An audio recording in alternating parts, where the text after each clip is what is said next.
Welcome to Let Me Fix This. Enjoy the video.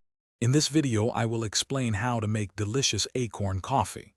First, let's talk about gathering. You'll want to collect mature brown acorns that have naturally fallen from oak trees.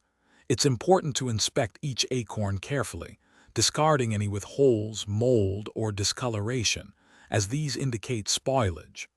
While any oak species works, some prefer white oak acorns for their potentially lower tannin content. Aim for a few cups of clean acorns to start your batch.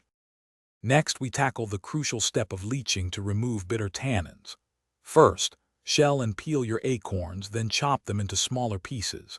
This increases surface area for faster tannin removal. Place the acorn pieces in a pot, cover with water, and bring to a boil for 20 to 30 minutes. Drain the dark water, refill with fresh water, and repeat this process. Continue until a small taste test reveals no bitterness, indicating the tannins are gone. Once leached, it's time to roast your acorns, which develops their coffee-like flavor.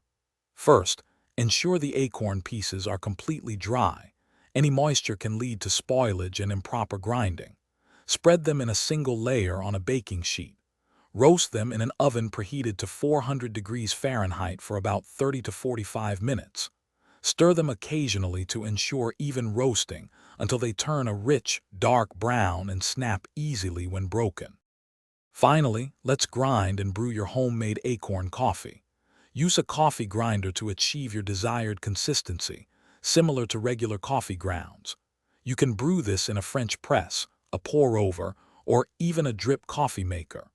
A good starting point is to use about 3 to 4 tablespoons of ground acorns for every 6 ounces of water. Enjoy your unique, caffeine-free acorn coffee, perhaps with a touch of cream or honey. Thanks for watching. If you found this helpful, don't forget to like and subscribe.